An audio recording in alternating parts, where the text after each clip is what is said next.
This is Grover, a simulated lunar roving vehicle that is used to develop procedures and to identify problems associated with geologic exploration of the moon. It has been driven by the astronauts to familiarize them with the operation of an actual lunar roving vehicle, or LRV, and to rehearse them for their geologic assignments during lunar surface missions. Because of limited life support systems, astronauts on foot can only go a distance of about 2 miles from the landing site. With an LRV, however, the radius of their exploration can be expanded to about 6 miles, permitting the collection of a much larger sample from the lunar surface. Grover was built in a special vehicle shop at the U.S. Geological Survey's Center of Astrogeology in Flagstaff, Arizona. R.A. Mills, who supervised the construction of Grover, explained some of its features.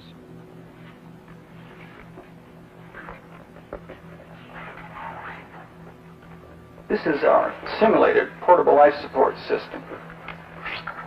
It takes up the space at the back of the seat that the real life support system occupies during shirt sleeve tests.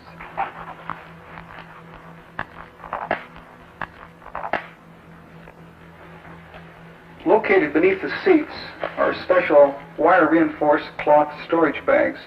These are to be used for storage of geologic samples and other small pieces of equipment.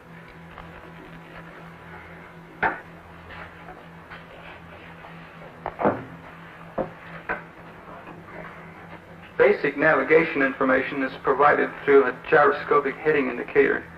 This is periodically updated through a sun alignment device. Communications are handled through this low-gain antenna. This is adjustable from the seated position. In addition to a seat belt as a restraining device while driving on the lunar surface, extra security is provided through the use of Velcro fastening material.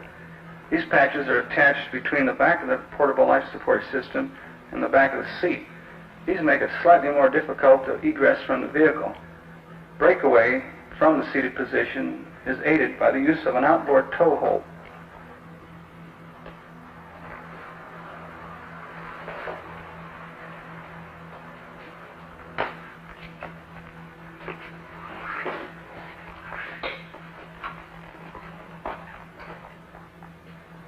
Should failure of a drive motor occur, the outboard tow hold may be withdrawn from its socket and used as a decoupling tool by insertion into the drive mechanism. The Lunar Communications Relay System contains the power supply and the control systems for the colored television camera and the antennas. Aiming of the S-band antenna is a manual operation using this optical device for alignment. While the vehicle is parked, and after initial alignment of the S-band antenna, the colored television will be remotely controlled from Earth to observe the astronauts on the lunar surface. Mounted on an extension of the right handhold is the 16mm data acquisition camera. This camera can be operated from the seated position. Primary drive power for the rover is provided through 4 standard automotive type batteries.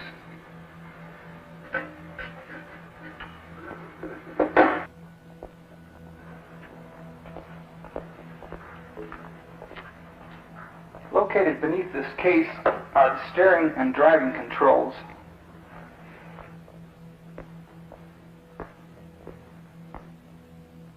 The power for the control system relays is provided through this 24-volt aircraft battery. For steering, activation of the hand controller sets into motion an electric motor driving this rack and pinion steering gear.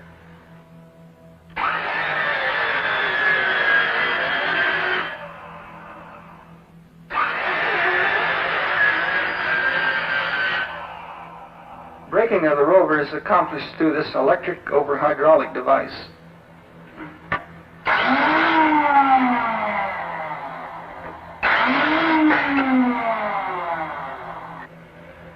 The rover suspension is independent with torsion bar springing.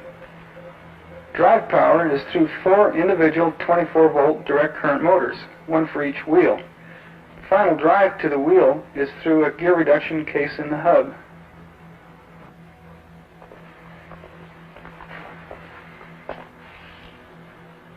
The hand tool carrier presently fitted to the rover is being used for experiments in geological methods. It does not have the same configuration as the flight-qualified unit currently being developed for the lunar mission.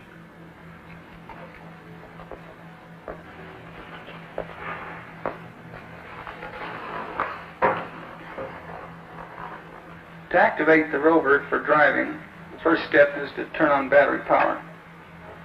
The next will be selecting power for each of the 4 individual drive motors.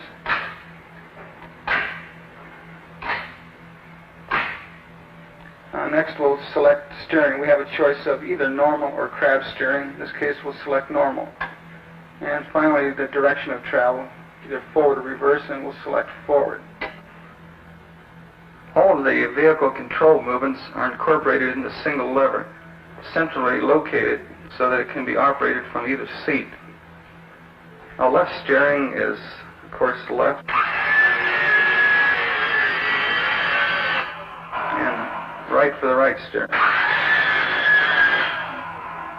Brake application is by pulling back on the handle. And forward movement releases the brake and applies power.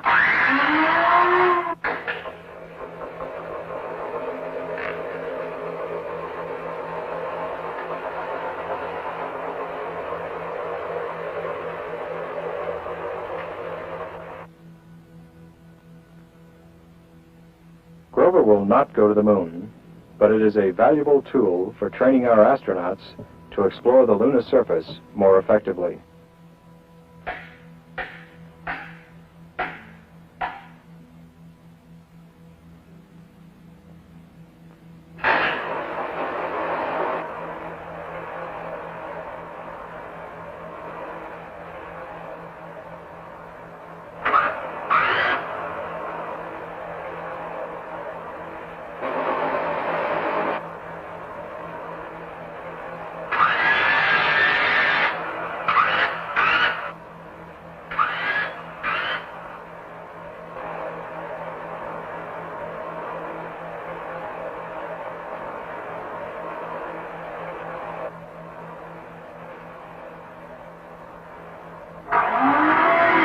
The first scientific field test of the U.S. Geological Survey's Mobile Geological Laboratory began in April of 1965.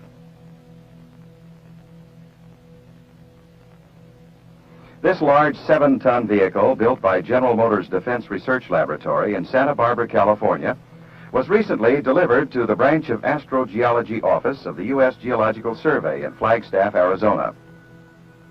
One objective of this field test was to investigate the feasibility of using a gamma-ray spectrometer under mobile field conditions.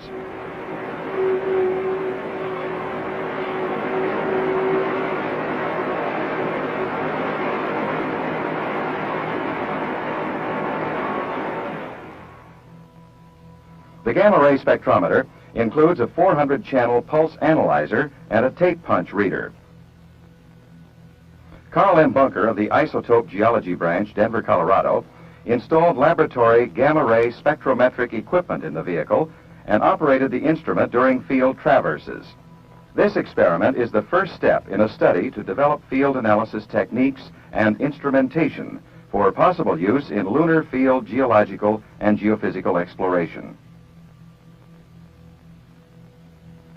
2 sodium iodide crystals mounted in the well deck scanned an area of about 100 square feet beneath the vehicle. Rock samples were collected at intermittent stops for later laboratory analysis, which will determine the content of radioactive elements such as thorium, uranium, and potassium. The data are stored by magnetic polar memory before being fed into the punch tape system for permanent storage. 1 square mile was investigated by the Mobile Geological Laboratory during 3 days of operation. Gamma-ray activity of various volcanic rocks, including andesite flows, tuffs, and tufaceous sandstones, and a plutonic rock, principally granite, was measured. Personnel from the Branch of Astrogeology provided geologic control for the test. Power for driving the Mobile laboratory is provided by a 6-cylinder air-cooled automotive engine. The automatic 4-speed transmission can drive either 2 or 4 wheels. A generator providing 110 and 220 AC current for operation of scientific instruments and an air conditioning unit complete the power requirements. The oversized wheels with large low-pressure tires adapt the vehicle for off-highway travel. The crew compartments provide space for sleeping and cooking facilities for 2 men or for additional instrument installations. Extended traverses are planned for future tests of geophysical equipment that might be adapted to a vehicular operation.